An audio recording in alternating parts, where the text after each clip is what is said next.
Adicara salajengipun ingkang urut gangsal serah tampi tokoh Ringgit Wacucal. Pramila dumateng para-para ingkang piniji kasuwun enggal samekta ing gati ngapuntenaken kirap tokoh Ringgit Wacucal ingkang badhe dipun pendet tokoh wayang utawi tokoh Ringgit Wacucal Punta Dewa.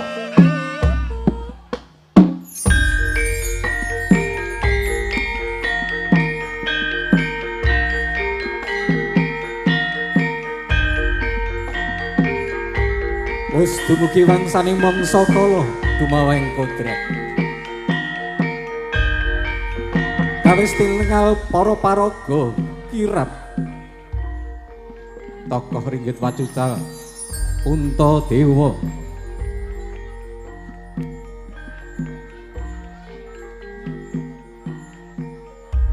Kang kairing dening para panitia tumuju ing sasana adicara. Punta Dewa putra mbarepipun Prabu Pandu Pinata dalasan kalian Dewi Kunti ingkang kagungan sifat jujur, adil, taat mring agami, saha pitados mring diri, percaya diri.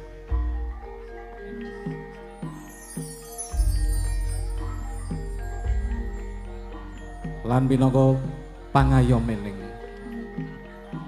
agesang salajengipun tokoh Punta Dewa badhe kaaturaken serahaken dening Dalang Ki Yusuf Ansor.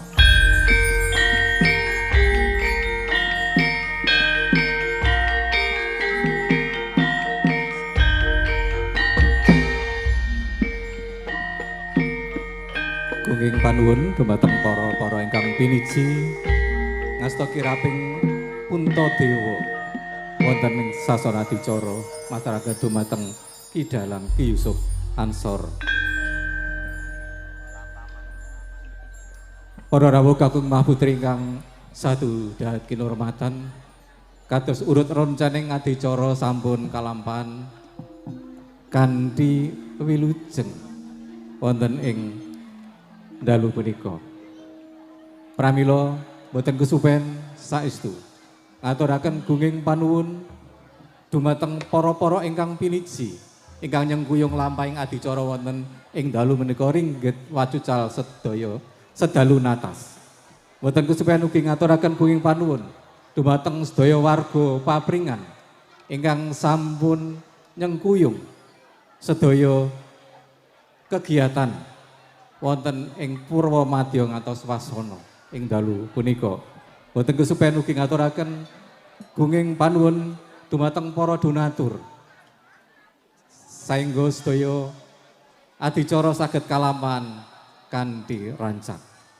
Ugi boten kesupen ngaturaken gunging panuwun dumateng para mitra makarya sound system, kru saking Ki Dalang Ki Yusuf Ansor, so saking Yusuf Ansor Channel nggih.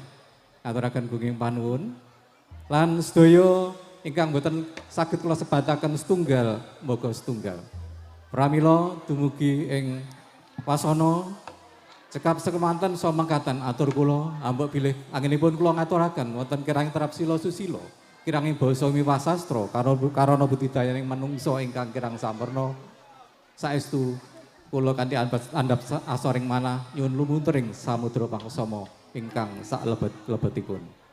Pramila adicara salajengipun pagelaran Ringgit Wacucal sedalu natas kanthi lakon ira-iran timbuling kalimasada ingkang badhe dipun dherekaken dening Ki Dalang Ki Yusuf Ansor Ganendra wekdal saha sasana kawula sumanggaken semangga. Nuwun, nuwun, matur nuwun. Wassalamualaikum warahmatullahi wabarakatuh.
Allahumma sholli ala sayyidina Muhammad. Bismillah.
Sapating sun kumiling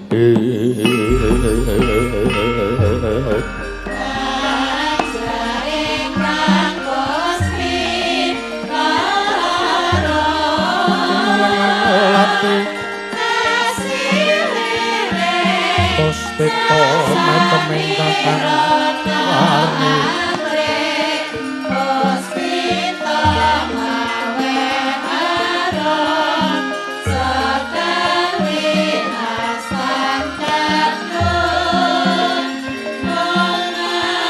warni tanah anon sekar warsiki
Sri Bala Dewa Naramati Klinaris Swara Tresna kang langkung tresnanira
Awigna Mastu Purama Sidhem. Awigna Mastu Purama Sidhem silat ngrenjang jagat karana. Sirang tandha kawisesaning bisana. Sono sinawung langening kula pestu maksina stantun lambeng Buddha jinantur tutur. Katela tetula tulat mring arep ting paradya.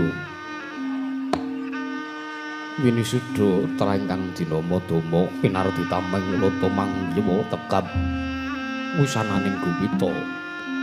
Tawung rengging perlambang matumpa-tumpa. Marma panggung panggunggung sang Purwengkata sedebyar dumadining wayang Purwa.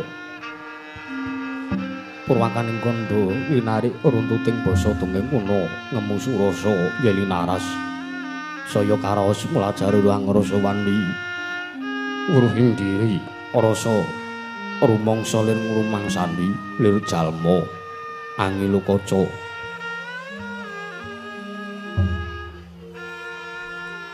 Jarwe wis rinakup caing carita lebecik wis kagelar.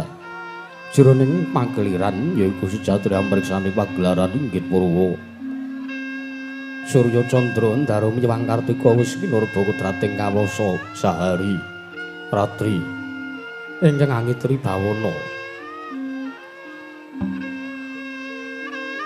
Purwakaning dina gilur kumandhi temah dadi petanganing dina sasi warsi windu kang sarpa abad. Tetung lantang karta mangkar toya siliram embun toya Jawa pati ngrembyak. Dado padhang ing kutu-kutu walang katuga buron wana nyang Bronto dado penanan tanpa wicalan.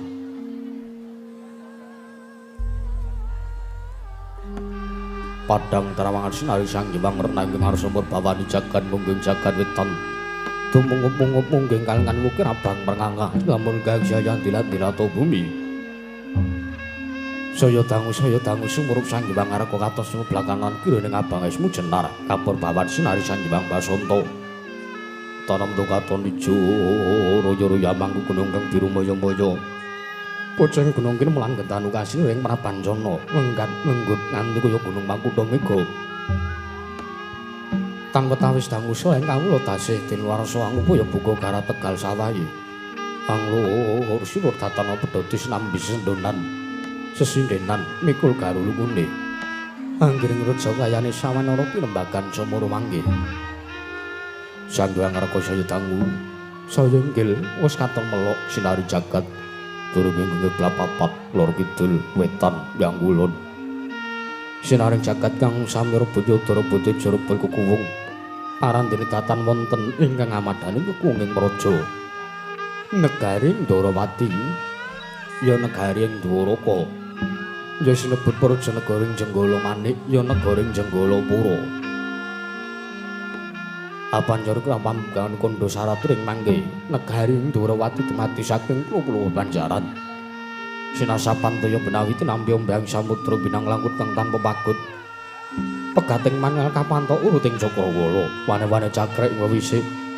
Sawane kreping jorang corong kinepung gua sirung kinarya sesuing beksi lawet nyewang sarang burung. Wonten ugi pasisiran tersajane jembar kebukaning pasir gelar garis pinggir. Tanam tugang rembuyung royo-royo kanang kitri, royo-royon kelapa bumisipun pasiten pawuruk. Sadengati nandur tangkar temangkar kawuryan dadi. Gunung-gunung bebanjengan nang rangsang langit lenggak lengguk lampai toyo kang mijil saking sendang kang pening tirtane.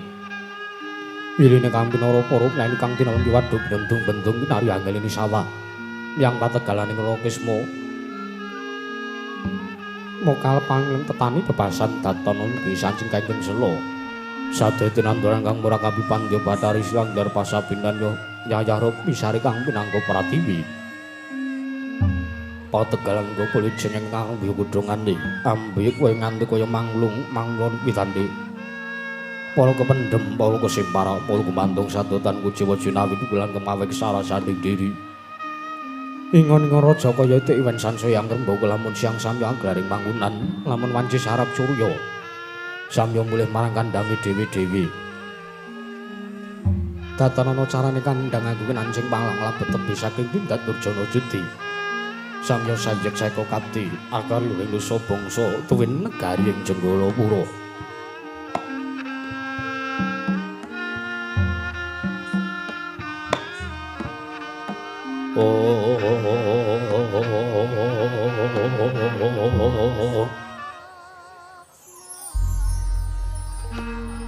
Wana gungimbanging gunung Agung pinoksa mrastari wonten murun trah tumrap.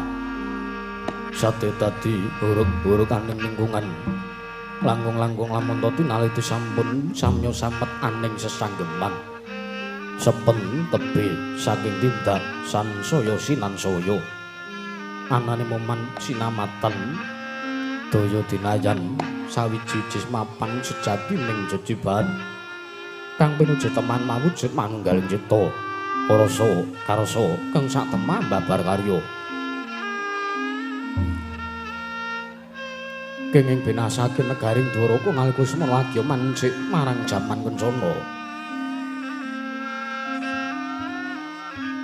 Panjang bunjung pasir pawuger Lojinawi Gemah Ripah Kartotata Turta Raharja dasar guru kang gedhe bore padang jakate dhuwur kukusé Turtatu kuncarane Turta kasusuring manca Wrajala sinten wau ingkang kemareng asta pusareng adil bangsa negari ing Dwarawati wenangira den Camodasa namani Sang Nata Dasa 10 nama wus mestani jejuluk Sang Nata Prabu Sri Bathara Kresna ya Sang Danardana ya Padmanaba ya Narayana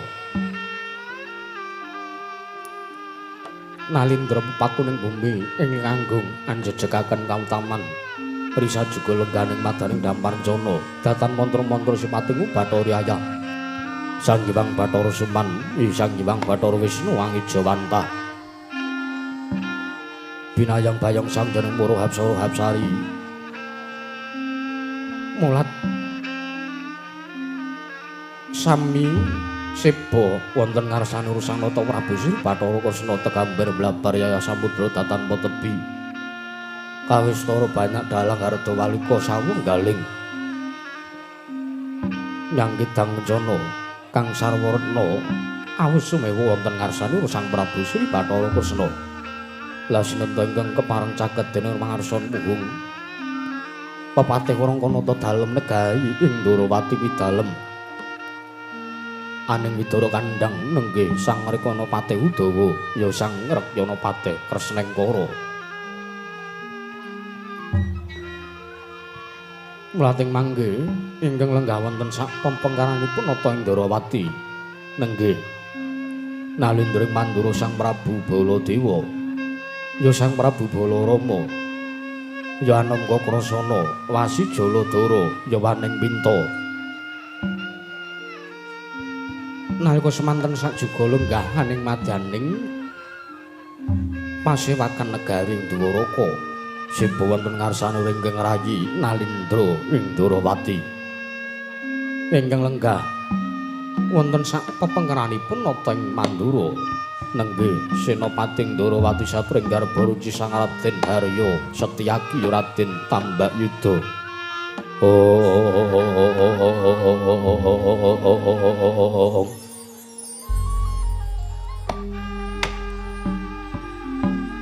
Tanggulaku semanten para kawula samyamber blabar Yaya Samudra tatanpa tepi santu gandeng pasisiran jejel riyel rapet pepet bibit para sasatato pandhungul tatanpa sala labes kathahing mara seba ing jaya mbludak gendera rontek umbul-umbul kutarangan dalu nalika semanten Sang Prabu Sri Bathara Kresna nambi bisawanira Sang Raden Werkudara Satra ing tunggul pawenang ingkang sampun Sabtu hari cumandha wonten nagari Dwarawati.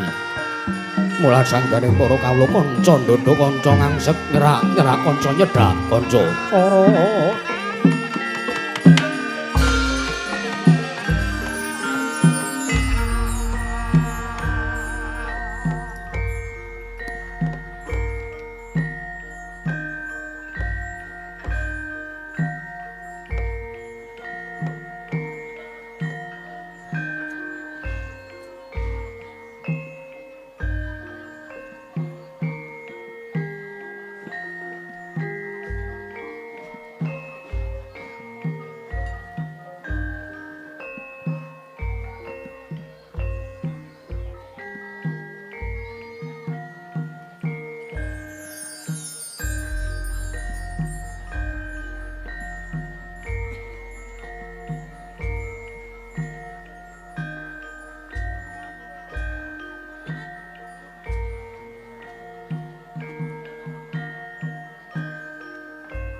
pancrahing antos kita arum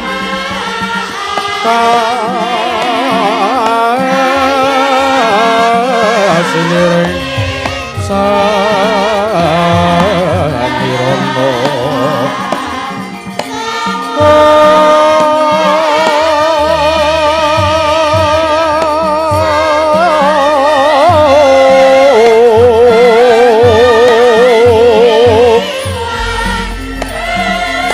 kadung omngas manambar kandanya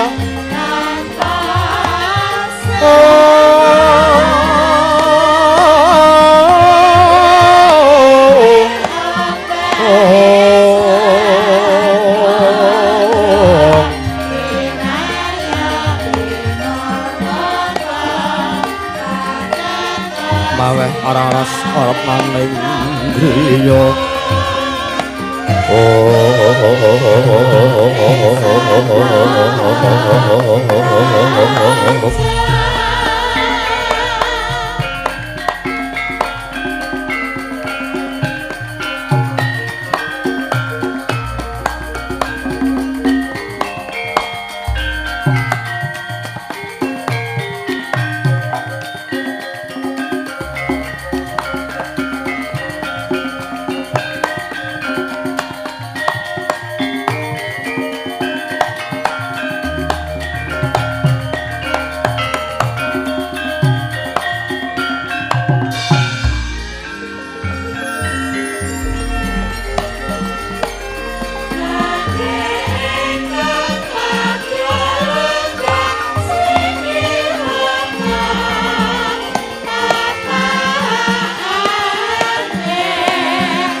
Sretinon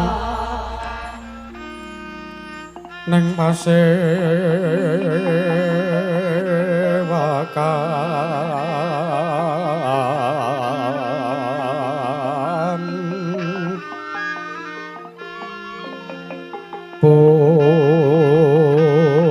busana maneka warna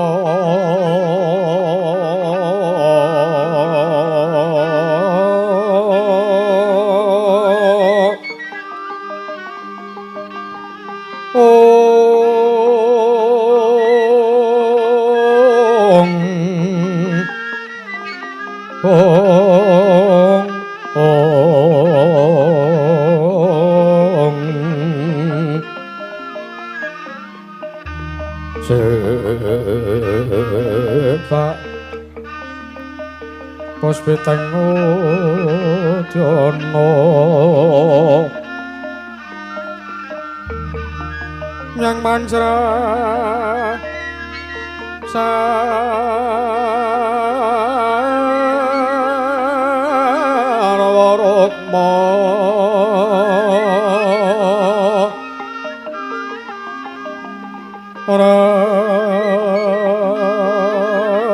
Ranggeng manik Nara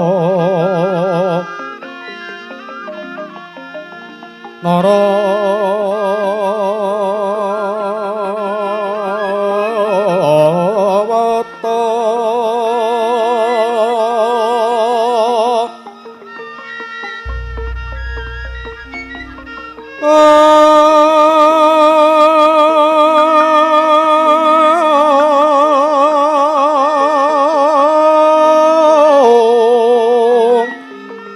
ana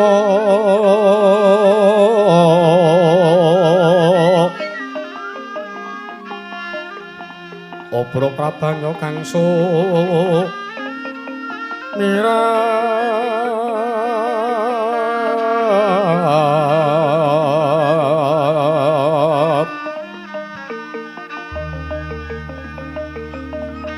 kenyaring deca laliwaran ler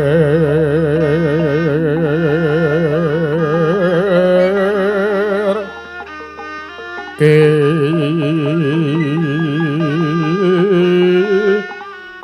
laci siring dadet ong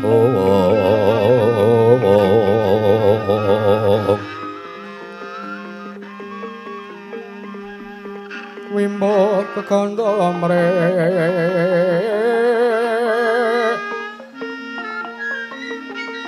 ing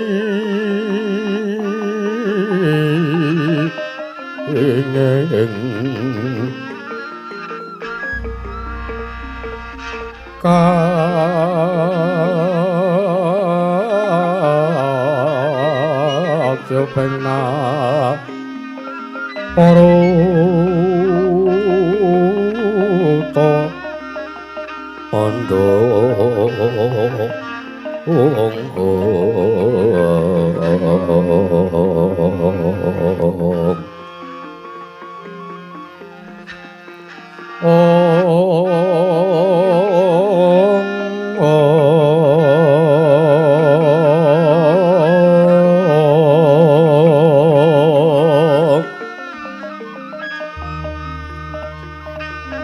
saparan mangambar kongas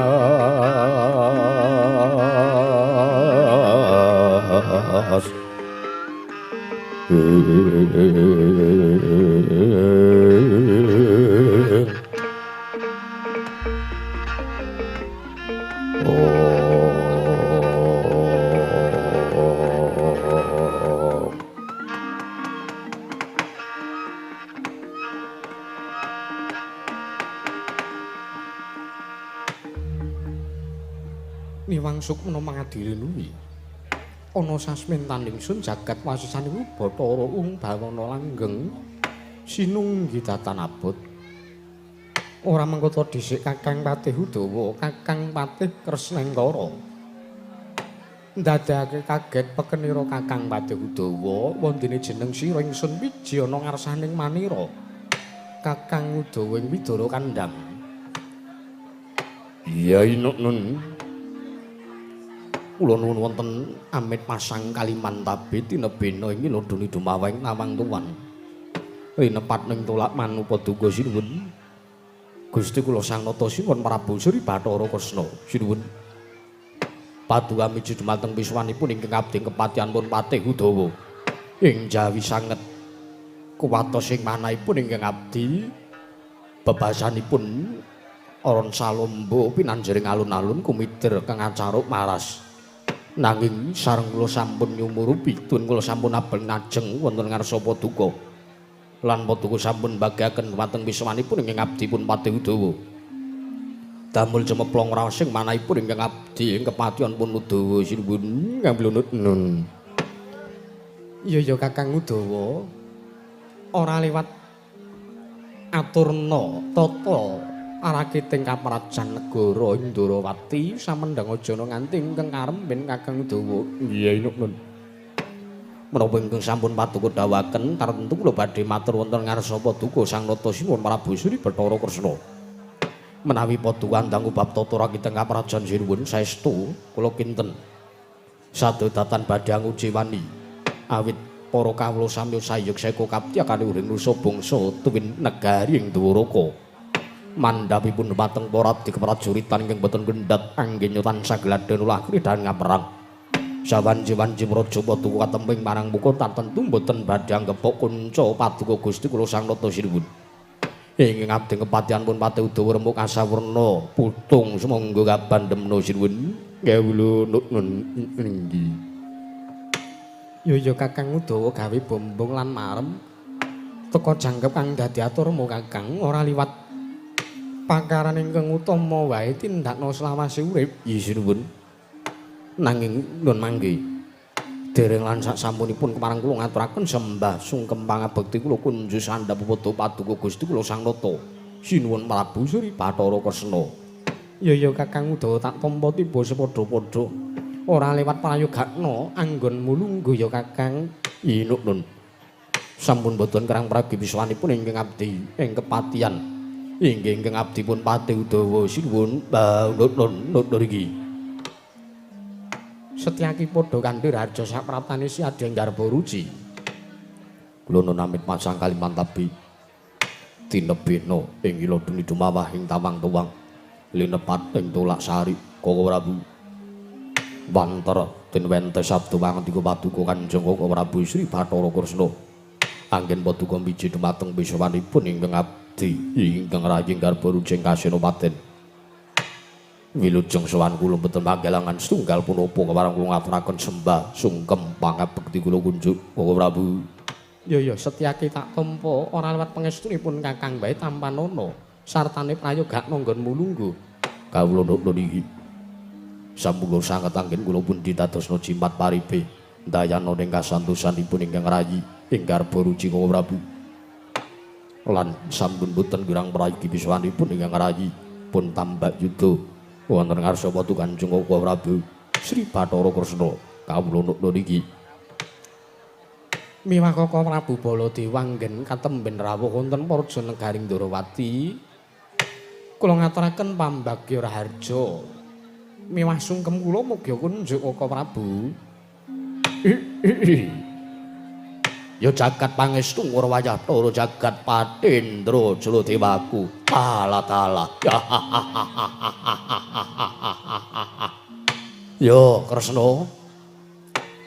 Kadangipun Kakang Yayi Prabu Ndrawati, Yayi Prabu Sri Bathara Kresna. Siadi miji kelawan sowanipun Kakang nggonku sowan ana ngersani Yayi Prabu Ndrawati. Wektu dina sak mengko ning Datulya Praja Negara ing Dwaraka. Kresna pambagya raharja wis tak tampa. Wis kunjuk ana ngarsanipun Kakang ing Mandura ora liwat salam taklimipun Kakang wae tanpa nono. Yayi Prabu. Inggih sampun sanget anggen kawula pun ditadosna jimat tuwin damel bombong manahipun ingkang rayi. Yo. Mboten langkung kaprayogakna anggen Paduka lenggah rawuh wonten Praja Negari ing Ndrawati. Yo Kresna. Ora kurang prayoga praptanipun Kakang ana ngersani Yayi Prabu Sri Bathara Kresna. Yayi Prabu. Ya jagat pangestu karo wayah Bathara jagat. Koko Prabu Kresna kepiye? Nun mangke to. Paduka mriku anggenipun rawuh wonten Praja Negari Ndrawati nggadahi geganjelaning manah menapa? Lungguh sik. Yayi Prabu takon sing kaya mangkono ki tegese piye? Nuwun sewu. Mboten kateges kula menika kumawantun, mboten kateges kula menika badhe lancang. Maos surasaning Paduka anggen Paduka paring sasmita wonten ngarsanipun ingkang Raying Ndrawati. Anggen Paduka Kanjeng Koko Prabu Baladewa minggah wonten ing Datulya Praja Negaring Ndrawati menika Kula sawang saking mriki katingal paduka nggadahi surasa ingkang kirang prayogi wonten menapa kok Prabu? Wah, ladalah. Yo. Kresna, Kresna wah, aku Ntiadi kok ya kaya kowe. Pancen nyata kondhange padha nyebutake Kresna ya Nalindra Ndarawati ketite Sang Hyang Bathara Wisnu kuwi ora mung kandhek ning pangucap nanging pancen pekabaran sing kaya mangkono kuwi kababar dadi pangarti. Ketitik lagi wae pun Kakang munggah ana ing dapur Praja Negara Ndarawati, pun Kakang urung matur ana ngersani Si Adi. Nanging Si Adi wis tanggaping sasmita. Wah, edan lantip tenan panggrahi tamu Kresna. Inggih. Pramila. Tinimbanging mangke damel tumangsa tuwin sangga runggi paduka saderengipun kula ndangu dhumateng pun Werkudara. Kula suwun unek-unek paduka ingkang dados ganjelaning manah paduka Kanjeng Koko Prabu. Kula suwun sakmenika paduka paring dawuh. Ngono Kresna. Inggih. Ya. Kresna, kula wonten timbalan. Janjanipun Kakang iki duweni tandha pitakon ana ngersani Jadi. Pun Kakang arep takon. Inggih. Tuwa tandha pitakon sajroning atine nata ing Mandura Prabu Baladewa. Wasana Saptahari kalungguhan iki mengko pun Kakang nampa kabar, pun Kakang nampa sasmita. Lumantar ya kuwi Wadyabala sartane kawuling Ndarawati ingkang nalika semana padha sowan ana ing negara Mandura. Nalika semana pun Kakang krungu ature bebakulan, krungu ature wong ingkang dodol ana ing pasar negara Mandura. Ingkang ora liya jaba ingkang matur kaya mangkono kuwi mau kawula negara Ndarawati. Padha ngandhake sartane padha duweni rembug yen to wusana 7 dina genep dina sakmengko iki kadangku ing Werkudara ya kadangku ing Jodipati ya adikku ing Tunggul Pawenang ya Panenggak Pandhawa mapan ning Praja Negara Ndarawati. Kresna, perkara iki dadi tandha pitakon sing ora isa tak empet, ora isa tak bendung, kudu tak aturke ana ngersani Yayi Prabu Kresna. Lah, jebul kasunyatane mbasan pun Kakang nitik ana ngersani Yayi Prabu Ndarawati, pekabaran ingkang padha diaturake dening kawula Ndarawati ingkang mapan ing Praja Negara Mandura kuwi mau pancen bener. Pekabaran sing tak tampa kuwi mau teges ora geseh, sartane ora goroh, sartane kasunyatane padha kelawan pekabaran sing wis tak tampa Kresna. Inggih, kados pundi? Lah kuwi Werkudara wis mapan ning kene. Marata diake dangunan Kresna. Wigatine Werkudara kuwi apa pun Kakang tak krungu. Kena ngapa kok Werkudara dadi cumandha mapan pirang-pirang dina ning Praja Negara Ndarawati. Inggih Koko Prabu mangke rumiyin. Menapa kula dipun paringaken anggen kula badhe dangu dhumateng pun Werkudara. Lho, lah monggo. Inggih. Awit kula kinten menawi kula ndangu Werkudara menika dados inggih menika kinarya wangsulan anggen paduka nggadahi tandha pitaken ingkang kados mekaten wonten ngersanipun ingkang rayi. Ya, murta diagitang sumanggake Kresna. Anjra ingkang puspita rum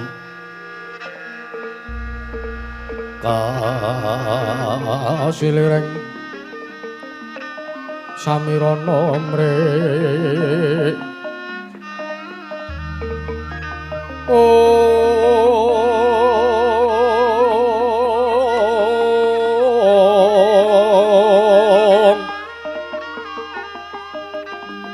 sakar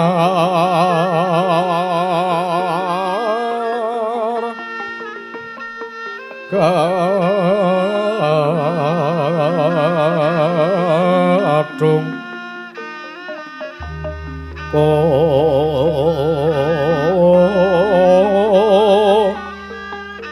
ngas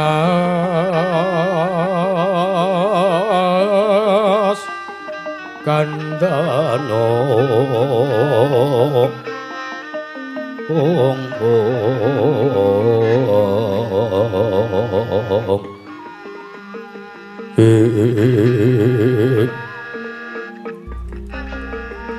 mawe araras ratnaning triya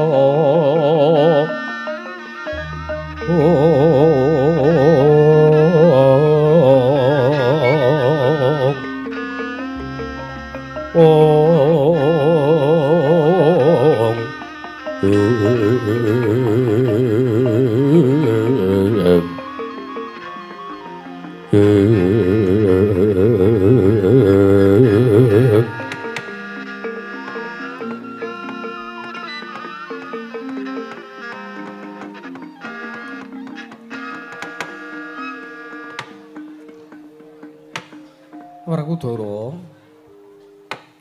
kadangipun Kakang Jodipati Dimas Bratasena Wijasena wis 7 dina genep dina sakmengko siadi cumandha mapan ana ing Parajanegara Ndarawati nanging jerone 7 dina sakmengko iki durung ana nadyan seklimah ature siadi ana ngarsanipun Kakang Werkudara ana wigati apa Dimas? 7 dina kepungkur siadi sowan mrene kanthi kahanan sartane ndak sawang kaya cawus guayane siadi ing tunggul pawenang ana apa Werkudara marata diage matur ana ngarsanipun Kakang Werkudara ndak sawang kok kaya katon sungkawa saka liringing netrane siadi kaya-kaya nyimpen sartane ngambet rasa kuciwa Werkudara eneng apa? Bratasena. Eneng apa Dimas? Matur ana ngersanipun Kakang. Ya matur ana ngersani Yayi Prabu Kresna. Kabeh perkara ku ya ora bakal rampung yen to mung dienggo meneng. Kabeh perkara ku ora bakal iso diliwati yen to siadi Werkudara ora taren karo wong tuwa. Piye? Matur Werkudara, eneng apa? Mbok matur to, Den. Mbok paring dawuh. Wonten ngarsanipun Sinuwun Prabu Sri Bathara Kresna, wonten perkawis napa?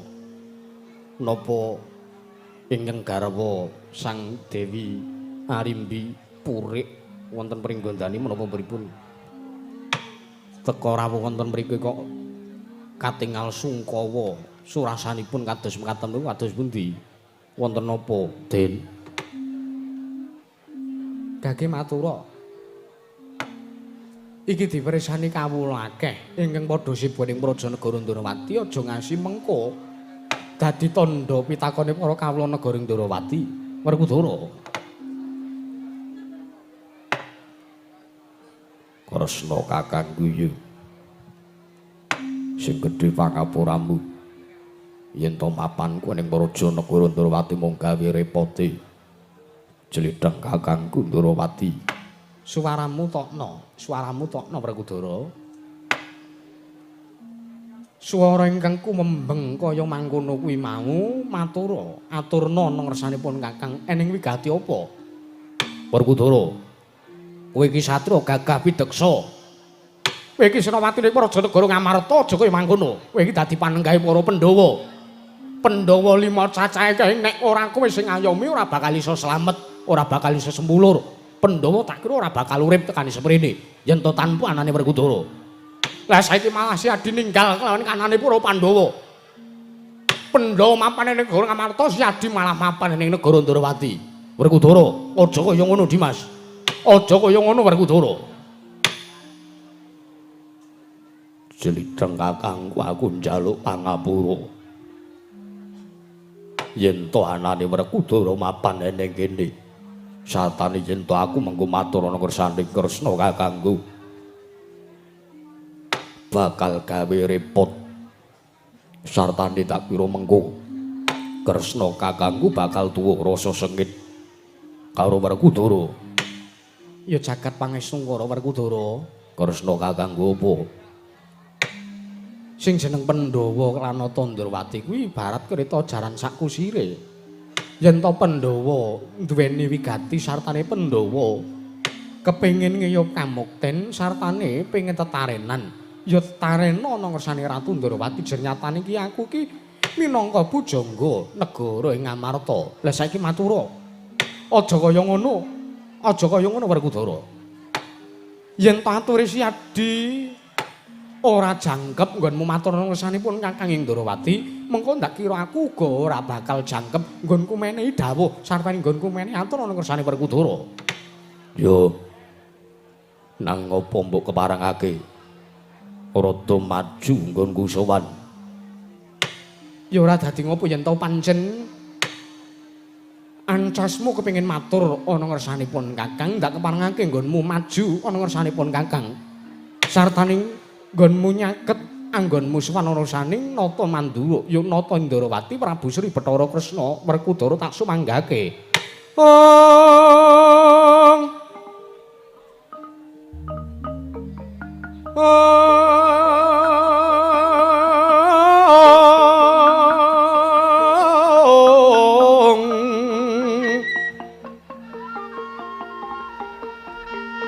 Ana patamira ingsun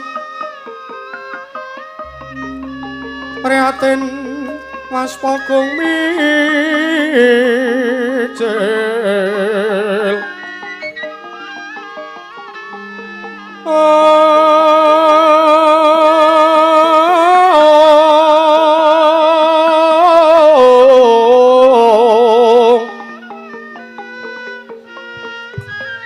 tuhudah tanpa karya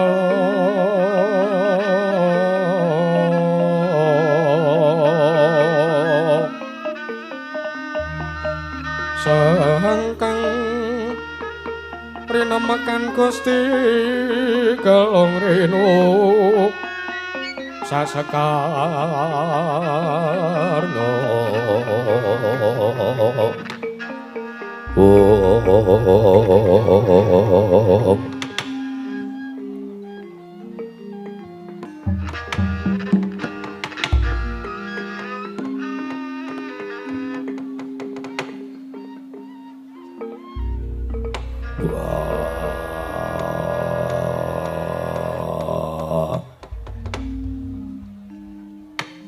Kresna kakangku sing gedhe pangapuramu. Nggonku arep matur ngersamu nglumpruk kaya ngene kananku. Werkudara, si Adi kuwi satriya. Aja nduweni rasa kang kaya mangkono. Sartane yen to kepengin matur marata diake matur ana ngersanipun Kakang. Yo. Aku tak matur ngersane Kresna kakangku. Babagan kanan praja negara Ngamarta ingkang wasana Tulung Candra dina sampang kowe iki. Kahanane bebangri sartane kaya-kaya negara Ngamarta ketampan paling jawata. Negara Ngamarta ketekan dahuru. Akeh sangjaning para kawula negara Ngamarta ingkang esuk lara sore tekaning pati. Sore lara esuk ketiwasan. Ngasih bingung nggone barep kakangku golek sarana waliyaning praja negara Ngamarta. Nanging malah seprana seprene negara Ngamarta tak rasa durung bisa malu ya nirmala temah jati jati temah mulya. Malah uga akeh sangjaning para nayaka punggawa negara Ngamarta ingkang padha ditundhung minggat dening barep kakangku. Ingkang disababake merga negara Ngamarta ingkang ketaman paceklik ora ana ya kuwi sawijining sarana kanggo ngganepi sandhang pangane para kawula negara Ngamarta. Akeh ingkang padha ora entuk bayar nggone nyambut gawe. Mekasan akeh ingkang padha dilereni saka penggaweane. Yen senajan to kaya mangkono mau mbarep kakangku wis njabel pranata hukum ingkang kaya mangkono ning praja negara Ngamarta. Ancase mbarep kakangku negara Ngamarta kuwi kepengin dadi wujuding negara ingkang sampun kudu iso ngayomi sartane ngayemi ana ngersane kabeh para kawula sanegara Ngamarta lan sakiwa tengening negara Ngamarta. Nanging seprana seprene syarat-carana urung ana siji wae ingkang keduga bisa gawe sarana waliyaning praja negara Ngamarta. Akeh para ambung tani ing padha gagal panen. Akeh para bakul-bakul ingkang padha bangkrut. Akeh wong-wong ingkang duweni pambudidaya kabeh wis tumpes, ludes keles tanpa sisa. Malah kawula cilik sing padha ora duweni derajat lan pangkat malah nalika semono padha kalah sartane padha rusak. Akeh sing tekaning pati. Keduga uga ana sing padha Kresna kakangku kepiye kahanane kaya ngene iki? Aja nangis Werkudara, aja nangis. Aja nangis ditata sing tenanan. Sing sareh atine Werkudara. Tak omong ya Werkudara, wong lenang kuwi aja kulino sartane aja gampang ngetokke banyu larangan. Banyu larangane wong lenang kuwi ana loro. Banyu larangan wong lenang kuwi ana loro Kresna. Inggih. Apa wae? Aku tak krungu mbok menawa iki bisa tak nggo pembelajaran ning negara Mandura. Inggih. Banyu larangan kuwi sepisan. Ya kuwi ponang waspa utawa iluh. Kuwi ingkang ora kena gampang ditibake dening wong lenang. Teges dadi wong lenang kuwi aja sok gampang nangis. Mergo ngene, wong lenang kuwi nek gampang nangis dadi wong lenang kok cengeng kuwi nangisan kuwi mengko kuwi bakal gawe ringkihe balung sartane daging ingkang renggang. Yo. Kuwi banyu larang ingkang sepisan. Teges wong lenang kuwi aja sok gampang nangis. Dadi wong lenang kuwi weruh apa sithik nangis kuwi ora kena. Sing ping pindhone banyu larangan ingkang kaping 2, banyu larangan ingkang wujute kenthel. Apa kuwi? Mengke riyen kala wau toya larangan ingkang sepisan menika ilo. Yo, banyu larangan sing sepisan tegese ilo. Dadi wong linang aja gampang nangis. Inggih. Sing ping pindhone. Banyu larangan iku wujute kenthel. Dadi wong lenang aja seneng ceracrut turut dalan. Iya. Tegese ngene. Banyu larangan ingkang kaping pindho kuwi mau kudu diwadahi kanthi primpen lan kudu diwadahi kanthi permati. Merga iso uga banyu larangan ingkang diguwak sedalan-dalan kuwi mengko nek nganti kleru sing ngadahi. Nek umpama sing madahi ki mung wong wedok sing ora duweni tanggung jawab, malah mesake karo jejabang bayi ingkang mapan ana ing sak madaning banyu larang ingkang angka 2 kuwi mau. Iya. Marata matura. Pun Kakang wis isa nampa. Mengko pun Kakang bakal paring ya kuwi dawuh nang ngersane kadangipun Kakang ing Jodipati bab perkara kahanan praja Ngamarta ingkang kaya mangkono. Nanging aku tak takon. Sababe apa teka negara Ngamarta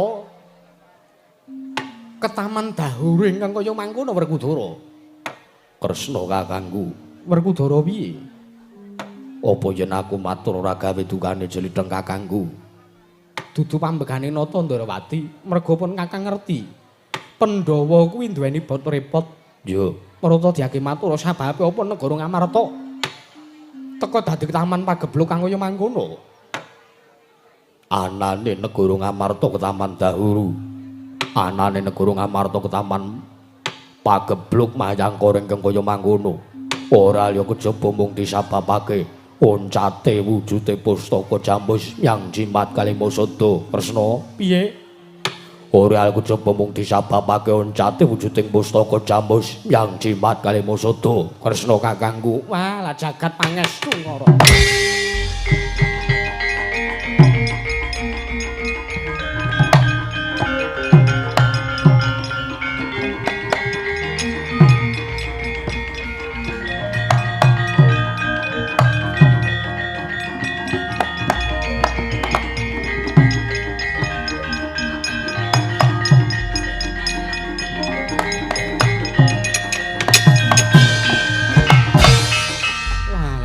Pangestu karo Werkudara lha kok dadi kanane kaya mangkono. Kresna eneng apa? Nuwun sewu.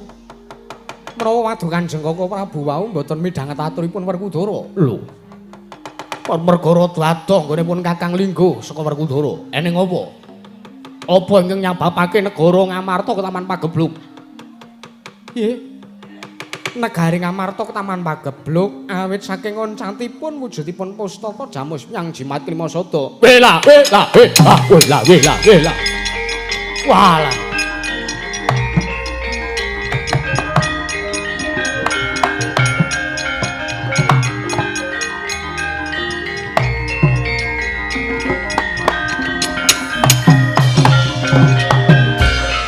Walah jagat pangestu wayah tur jagat Werkudara.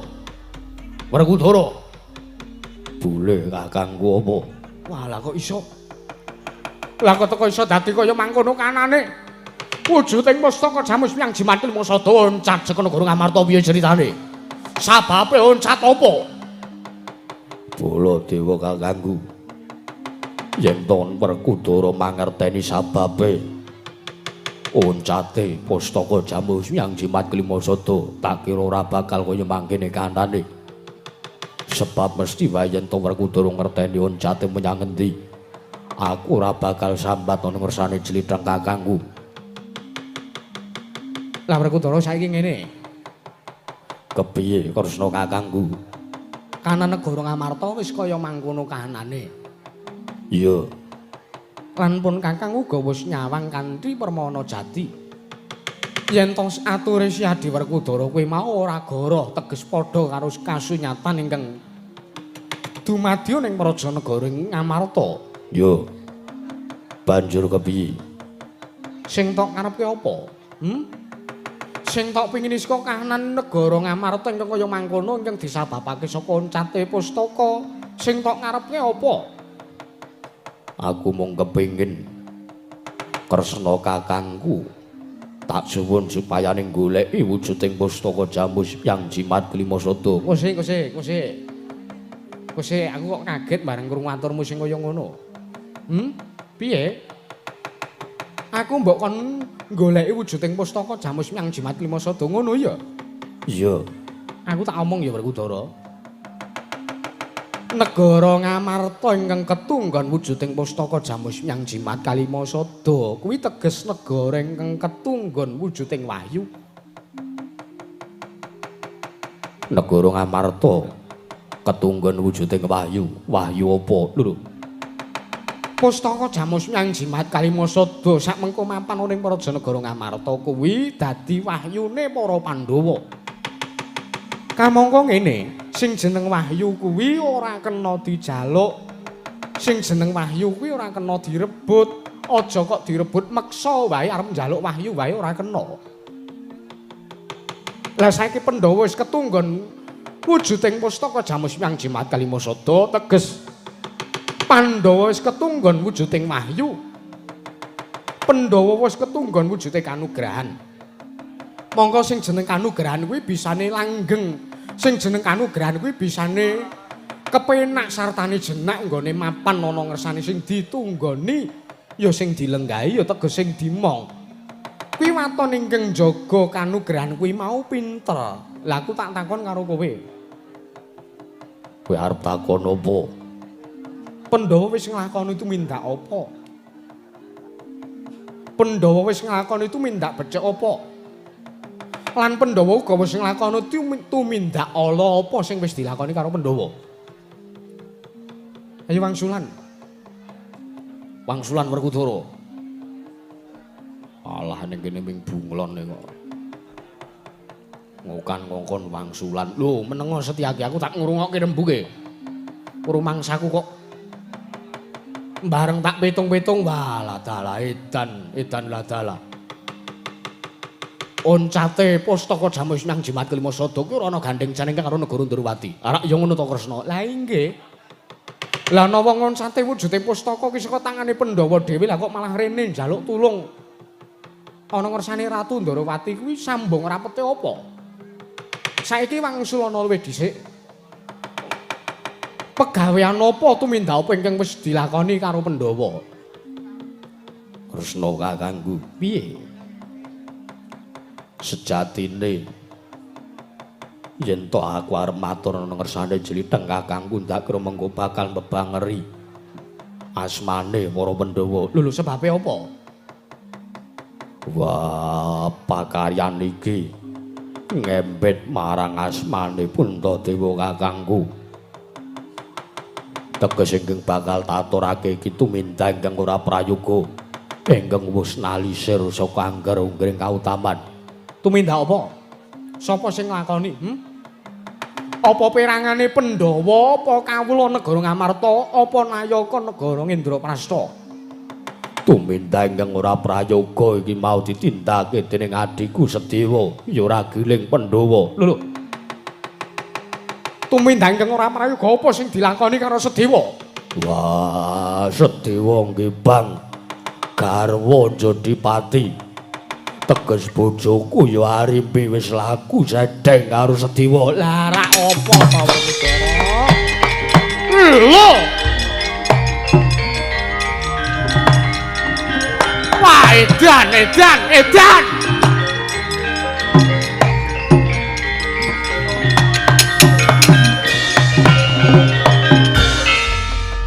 Kok Prabu midhanget piyambak? Yo, wah edan. Wah, lah jebul mau kandhek ning pangucap. Nanging ora kababar dadi pakarti. Sing jarene Pandhawa kuwi satriya. Ing ngateteken ati suci pepayung budi rahayu. Ning nyatane perangane Pandhawa wae demenan kaya ngono kok gek prayoga. Wah, lah tidak habis pikir kula, Prabu. Kakang Udawa piye? Wah. Monggo Raden Sedewa menika menawi dipun sawang saking masuryanipun menika piyai ingkang suci. Mboten tau tate tumindak ingkang rena-rena. Alah sing ngomong sapa gombal kuwi ya. Kowe pekne urung nyumurupi kanan sing sak nyatane wae Udawa. Lho, kawontenan kados pundi? Wah, lah kok dadi kaya mangkono lakone para Pandhawa. Werkudara, Kresna kakangku apa? Saiki ngene. Pidhangetno aturipun Kakang. Oncate wujuding pustaka kuwi ora bakal iso bali ana ngersane para Pandhawa nek ora Pandhawa ingkang dandani pakartine dhewe. Banjur carane dandani pakarti kepiye? Lho. Piye ta kowe iki Werkudara? Werkudara ngene. Tak jarwani. Menungsa urip ning alam padang kuwi dikanteni wujuding mutiara. Menungsa dikandhani wujuding mutiara. Iya. Tegese piye? Menungsa urip kuwi sepisan duweni nalar. Ya teges duweni akal sartane uga duweni pikir. Kuwi ingkang sepisan. Ping pindhone menungsa kuwi duweni ati. Duweni rasa pangrasa, menungsa duweni rasa murat sarira angrasa wani. Puruhing diri rasa rumangsa lan ngrumangsani lir jalma ngilukaca. Kuwi menungsa. Iya. Teges menungsa kuwi yen to duweni pikiran. Teges menungsa yen to mikir bab suwijining perkara. Kuwi menungsa uga kudu nggunakake atine, uga kudu nggunakake rasa pangrasane. Menungsa kuwi duweni akal.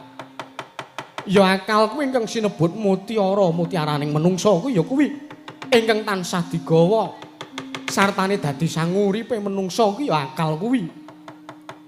Teges ngene, Siadi arep urip kepenak kuwi mung gumantung saka pikirane Siadi dhewe. Nanging Siadi yen to arep urip ngrekoso kuwi uga mung gumantung saka pikirane Siadi dhewe. Teges yen to akalmu apik, uripmu bakal kepenak. Nanging yen to akalmu elek, uripmu ya bakal ngrekoso Werkudara. Lah saiki ngene. Pandhawa lah kok ora dadi ora nggunakake nalare. Malah nganti Sedewa tumindak kaya ngono. Kowe iki ya wong kepiye lho Werkudara iki ya wong kepiye? Ndhe bojo kok ya ora diugreh ning omah. Ditoke lunga separan-paran, dicolong adimu dhewe. Goblok tenan. Setyaki sabar. Kula niku jengkel kaya. Untungno bojo kula pun saged kula jak wangsul niki. Dadi pun enten sing perhatian kalih kula. Saiki pikiran. Gunakno akalmu, aja mung delogak-delogok kaya ngono. Kowe arep ngegonggongke apa? Kowe arep ngegonggongke leh Pandhawa sinebut satriya suci ngono apa piye? Kowe arep ngegongke Pandhawa utusaning dewa ngono apa piye? Kowe arep nggunakake, kowe arep ngegonggongke lehmu, kowe arep ngumukke kowe dadi utusaning Gusti Mbrasta Angkara Murka. Saiki sawangen ngilo nyawango karo githokmu dhewe Werkudara. Sing adat saben Pandhawa Mbrasta Angkara Murka, saiki Angkara Murka sing dibrasta dening para Pandhawa, mapan ning anggane para Pandhawa dhewe. Pikiran Werkudara.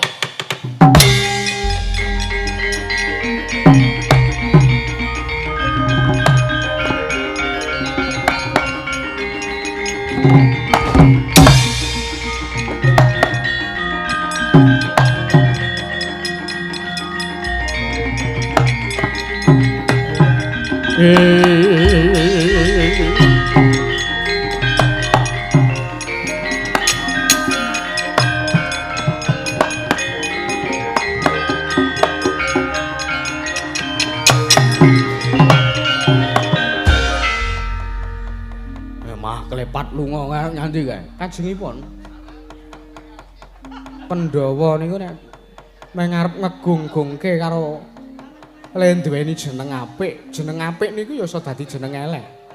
Lah iya, iki kajengipun mikir Werkudara mriku. Kajengipun mawas dumateng diri pribadinipun piyambak. Jarene wis ketunggon ngilmu kasampurnan. Kok ora iso njaga kanan negara Ngamarta dadi kaya mangkono. Oh lah dalah. Kakang Udawa wonten timbalan kadhawuh. Senajan to kepiye wae Werkudara kae kudu ditonton kaya ngapa kanane. Inggih. Pun Kakang duka kaya mangkono kuwi mau. Merga pun Kakang gatekke sartanipun Kakang tresna ngersane para Pandhawa. Isinipun parang padha kados pundi? Tatanen barisaning para kawul ingkang padha gantung seba, tak rasa bakal ana dayoh ingkang teka ning Prajanegara Ndrawati Kakang Udawa. Ngestaken dawuh sinuwun.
Hei, ya.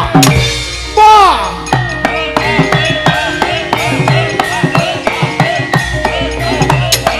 Oh. Oh iya. Wah. Hei. Wah. Oh. Oh, ah.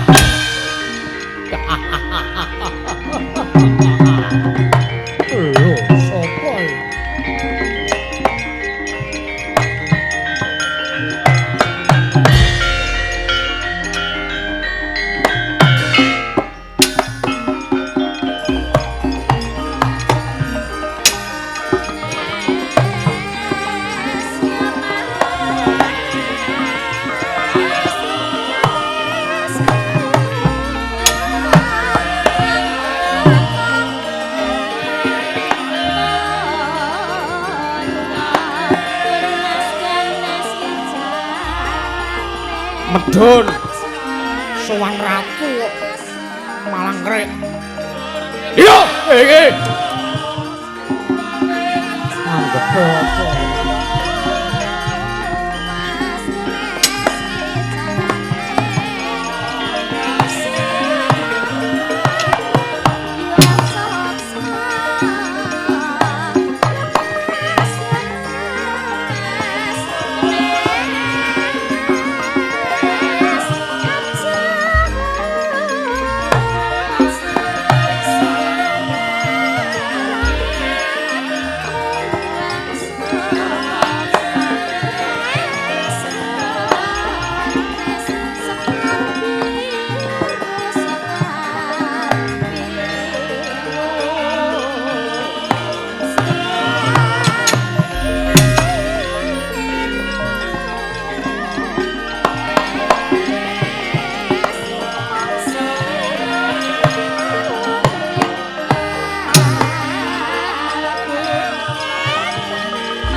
Arum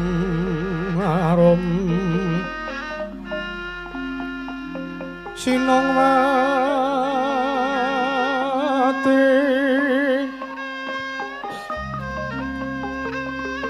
Sinong mati jagat inari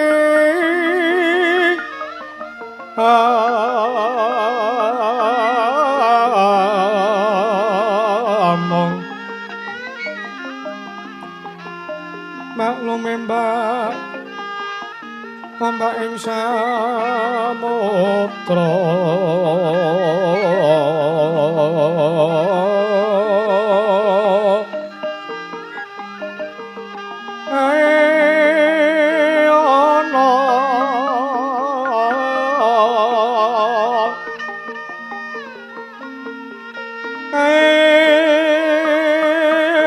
ana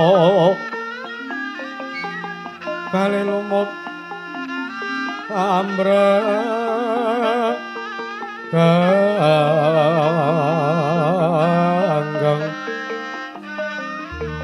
awita dedenjengan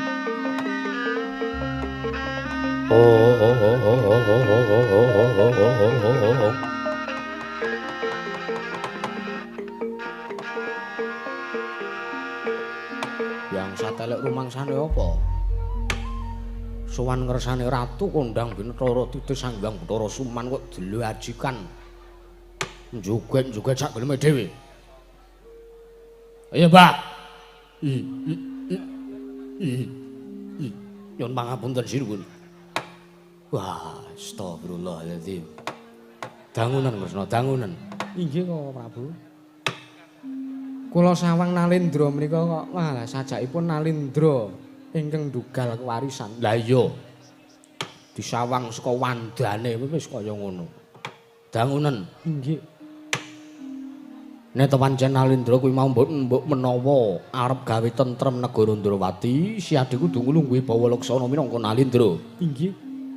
Nanging yen to anane ratu kuwi mau prapta ning praja negara Dwaraka mung arep gawe kahanan Kisra, mung arep mbuthek banyu bening kahanan praja negara Ndrawati minggira. Pak Jajahe nenggala matane kuwi. Inggih, inggih.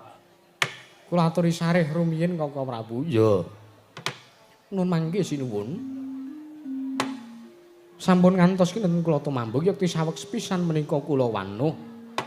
Jeng andika paduka menika Nalendra saking pundi sinten jejulukipun sinuwun?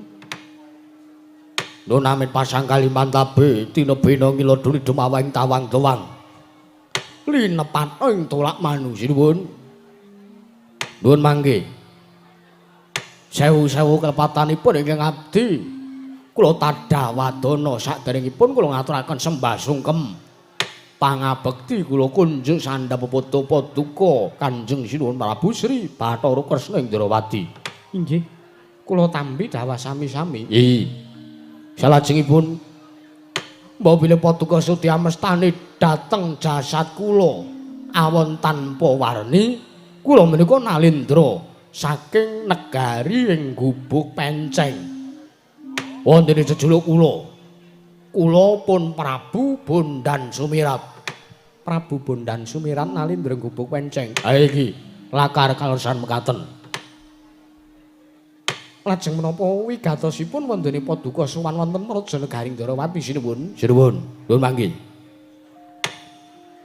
Kula menika awon-awon sowan wonten Negaring Ndrawati menika nembe sepisan menika. Inggih. Wah, lah kok dados kawontenanipun elok kados mekaten. Wah, edan-edan. Negari Ndrawati menika kula kinten namung negari alit. Jebulane katranganipun negari Ndrawati menika nalindra ingkang jajanipun menika wah. Wah, amba saestu sinuwun. Ambanipun negari Ndrawati menika ngungkuli ambanipun lapangan badminton. Inggih. Tak kira arep saru kuwi mau. Ambane negara Ndrawati ngungkuli ambane apa ngono. Dangunan Kresna. Inggih. Inggih. Kula ngaturaken panuwun awit pangalembana paduka. Nggih, sinuwun. Lajeng menapa ta wigatosipun wondene paduka rawuh wonten mriki sinuwun? Lho mangke. Sowan kula ingkang sepisan kula ngaturaken sembah bekti kula kunjuk. Inggih kula tampi. Ngiras pantes kula ta tinjuh kawilujengan wonten negari ing Ndrawati. Mugi-mugi Gusti kula sanata sinuwun Prabu Sri Bathara Kresna tansah manggih kawilujengan. Inggih ngaturaken panuwun ingkang tanpa windan. Nggih. Ndung kaping angka kalih. Sowan kula menika mboten saking pikajengan kula piyambak nanging sowan kula dipun utus dening ratu Gusti kula. Inggih menika Nalindring Sonya Wibawa inggih menika pun Prabu Belgeduelbe. Mangke riyen. Dos pundi sinuwun?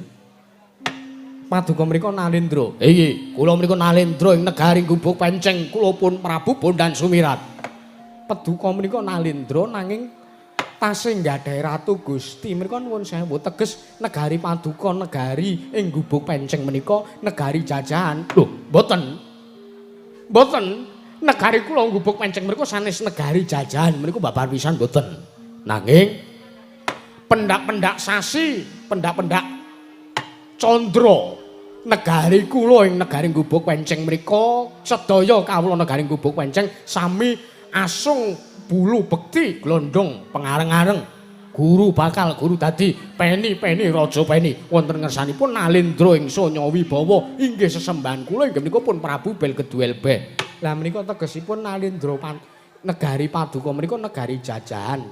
Katitik saben-saben candra pendak-pendak sasi dipun dawuhi supados asung bulu bekti glondong yang pengareng-areng wonten ngersanipun Nalindra ing Sonya Wibawa. Lho, mboten sinuwun. Mboten negari kula menika sanes negari jajahan. Negari kula menika madeg piyambak, negari kula menika merdika. Nanging pancenestu kula menika Nalindra tetelukanipun Nalindra ing Sonya Wibawa pun Prabu Belgeduelbe. Lah menika teges negari Paduka menika negari jajahan. Mboten wah, Jan. Rumangsaku kok negari kula menika sanes negari jajahan. Negari kula menika madeg piyambak, negari kula menika merdika. Mboten wonten ingkang jajah, VOC lan sak manunggalipun mboten wonten. Stokno wae, ora modar dhewe kuwi engko. Kandhani ngeyele ngeja. Ngeja mriku napa? Banget. Ngeja ki banget. Wah, sajaipun Nalindra wingking Paduka menika Nalindra saking tlatah Gunung Kidul, Gunung Kidul ndasmu kuwi. Ratu Mandura Atik. Rumangsamu apa parat? Ah, ketinggal saking logatipun. Prabu Bondan Sumirat, Wonten dawuh. apa wigatimu? Ratu Gustimu Prabu Belgedwelbeh Nalindring Sonyo Wibawa dawuh karo kowe utusan supaya nek wis sowan mrene ana wigati apa? Mangke riyin. Kula piyambak mboten wantun menawi kula badhe nyuwek druwanging nawala surasaning surat ingkang sampun dipun paringaken wonten kesanipun ingkang abdi. Teges sowan kula mriku wonten mriki namung sewates kula badhe ngaturaken suwijining nawala saking Ratu Gusti kula Sina Prabu Belgedwelbeh. Samangke kula aturi nampi lan kula aturi nyurasa isining nawala menika sinuwun. Ih menawi mekaten sakmangke wekdal menika ugi kula suwun wujuding nawala badhe kula surasa sinuwun. Monggo kula aturi nampi sinuwun Durawati.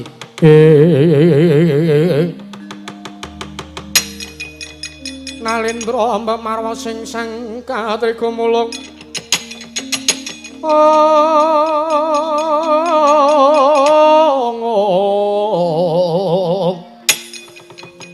Nalendra Mbak Marwa sing sang katrega mulung mangrombak ing wadya.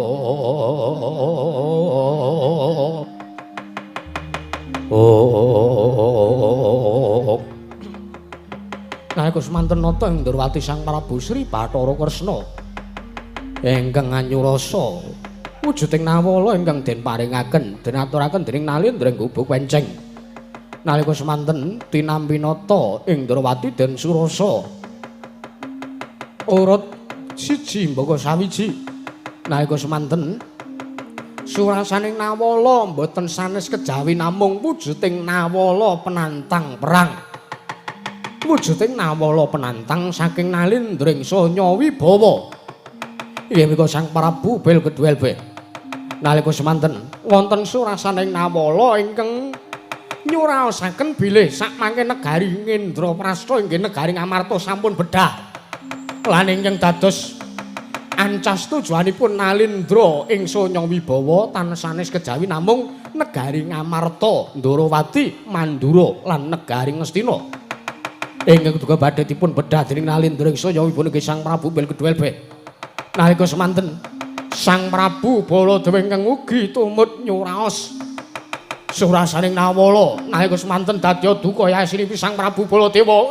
Biang Satala. Wah, edan.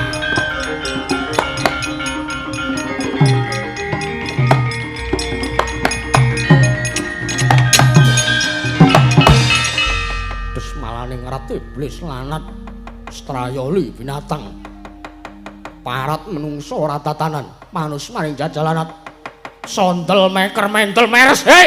Prabu Bondan Sumirat wonten dawuh sinuwun nuwun mangke menika sinten teka abenajeng lan ingkang abdi pun Bondan Sumirat ingin Nalindra Gubuk Wenceng lekna mripatmu gatekna gobokmu.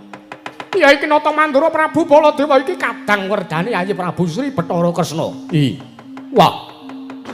Menika sinuwun Baladewa Mandura dasar kepara nyata. Wah, edan-edan iki sinuwun Baladewa kula ngaturaken sembah bekti kula kunjuk sinuwun tak tampa ning tampanana idune Prabu Baladewa. Lho. Liripun kados pundi? Aku tak takon karo diapurmu. Aku tak takon karo kowe.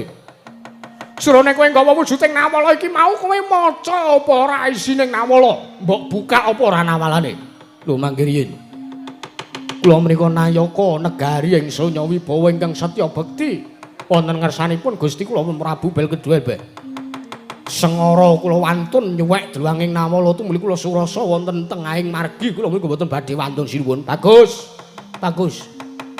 Tegese pancen kowe iki duta kongkonan sing bisa dipercaya. Bondan Sumirat. Nanging kowe ngerti apa ora? Surasaning nawala iki mau ora kejaba mung nawala penantang perang. Nawala penantang perang iki ngandhake Ratu Gustimu sing jeneng Prabu Belgedwelbeh kuwi arep bedah negara Ndrawati. Lan ora mung negara Ndrawati sing arep dibedah, negara Mandura arep dibedah. Lan surasaning awuga ngandhake yen ten negara Ngamarta wis kelakon dibedah dening dapuramu ya Ratu Gustimu Prabu Belgedwelbeh. Lho, lajeng paduka-duka wonten ngasanipun ingkang abdipun Bondan Sumirat. Bondan Sumirat wonten dawuh. Ratu Gustimu sing jeneng Prabu Belgeduel kon tekane tak idonane cangkeme.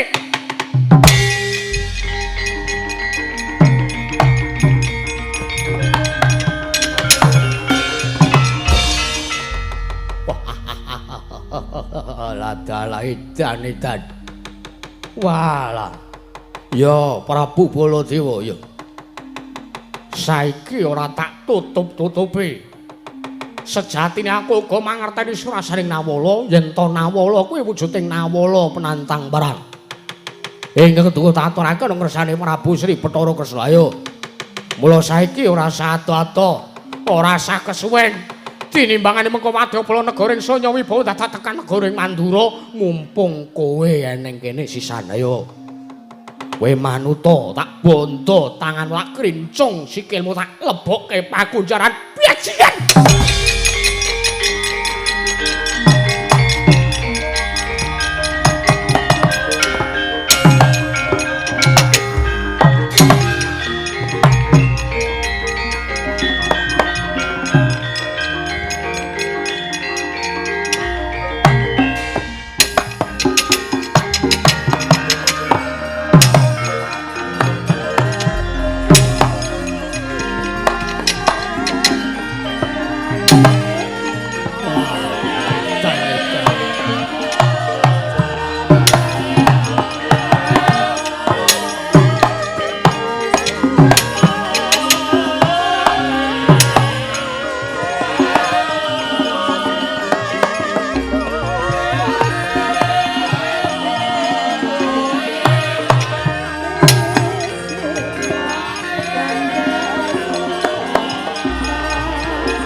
Atiku Kresna. Koko Prabu kula aturi sareh. Ya Prabu wah. Sing gedhe pangapuramu. Ning atas iki ndatule praja negara Ndrawati.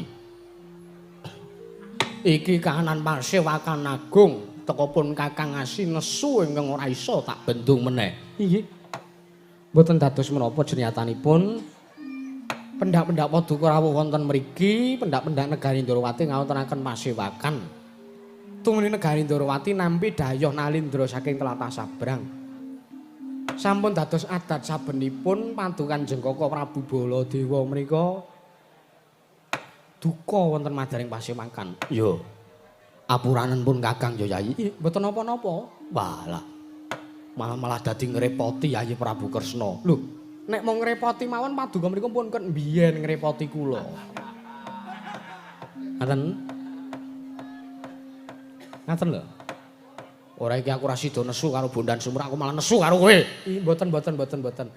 Menika namung gegojengan mawon kok Prabu. Ya. Wah banjur piye iki? Malah negara Ndrawati uga arep dipedhah dening Prabu Belgeduel Ben Alindring Sanya Wibawa. Kamangka Nawala penantang perange wis diaturke nang ngersane Siadi pun Kakang uga wis nyurasa dhewe. Nganti negara Mandura arep dipedhah. Aku ki ratu sing ora tau mambu penantang. Lah kok dadi Nalindra wujude kaya manuk kuwek kaya ngono mawon nantang karo Prabu Baladewa para. Sampun to kula aturi sareh. Setyaki wonten dawuh. Pun Kakang dawuh lawan Siadi. Kados pundi? Bubaring Pasewakan iki mengko golek ana ngendi dununge Werkudara. Mekaten. Mari sampun kepanggih Kakang Panjodipati. Kantinen supayane njaga kahanan praja negara Ndrawati aja ngasi mengko kelakon dibedhah dening Nalindra ing Sanya Wibawa Prabu Belgeduel be. Lho banjur babakan kahanan praja negara Indraprasta ingkang wis kabedhah miturut surasaning Nawala mau piye? Kok Prabu mangke riyen Menawi kawontenan negari Ngamarta sampun kabedah dening Nalendra ing Sanya Wibawa nggih sampun. Nyatanipun sampun kebedah negari Ngamarta mriku sampun bedah. Badhe dipun napakaken malih. Ngono, Kresna. Inggih. Sak mriku kedah dipun jagi kawontenanipun mriku negari ingkang dereng siyos dipun bedah. Rak nembe ancasipun rak ming nembe arep mbedah negara Ndarawati mriku dereng kelampahan. Yo. Oh ya. Yen mangkono pun Kakang mung kari manut apa kang dadi dawuh Yayi Prabu Ndarawati. Koko Prabu kula suwun ing sak mangke kula aturi nglemaken sangjaning para wadyabala saking negari Ndarawati dipun ketapaken sami gelar baris sampun ngantos wonten ingkang cicil. Lan sak mangke menawi estu nawala penantang perang ingkang dipun aturaken dening Prabu Bondan Sumirat duta saking Prabu Belgedwel Beh Nalendring Sanya Wibawa sak mangke kula suwun wadyabala sakathahipun negari Ndarawati supados andhepani tuwin ngadepi dhumateng sakathing wadyabala saking negaring Sanya Wibawa. Yo, Kresna ngestoke dawuh Yadi. Banjur mengko yen ana wadyabala sartane kabeh mengko padha ketemper yudane kepiye? Sampun was kematos mangke ingkang rayi Ndarawati piyambak ingkang badhe majeng wonten ing pabaratan. Walah jagat pangestu wayah Bathara jagat. Yo, Kresna. Yen wis mangkono cumeplong atinipun Kakang. Ya senajan to iki ora suwe meneh bakal ana geger kahanan oning Praja Negara Ndarawati. Nanging pun Kakang ayem sartanipun Kakang ora duweni rasa wedi. Malah mengko yen ana Prabu Belgedwel ingkang maju pun Kakang dhewe ingkang ngadepi. Kresna, inggih Koko Prabu ngaturaken manut ingkang tanpa pindan. Setyaki wonten dawuh. Kaya wis para jejibaning pasewakan marata diage ndak suwun Syadi bubarna sangganing para kawula ingkang padha gantung sibu ingsun kundur kedaton. Nuwun ngestaken dawuh kepareng kula nyuwun pamit madal wasilan Koko Prabu. Sing ati-ati aja kaya bocah cilik. Setyaki kaya wis ora ana dawuh maneh tambak yuda. Purna gadining pananggilan. Arsa Sang Nata Kundurang kedaton seluk saking Damarjana kinabit gamparan gading. Kadharaken sangjaning Pramban Sedi manggung tanggung Jaka paloro-loro.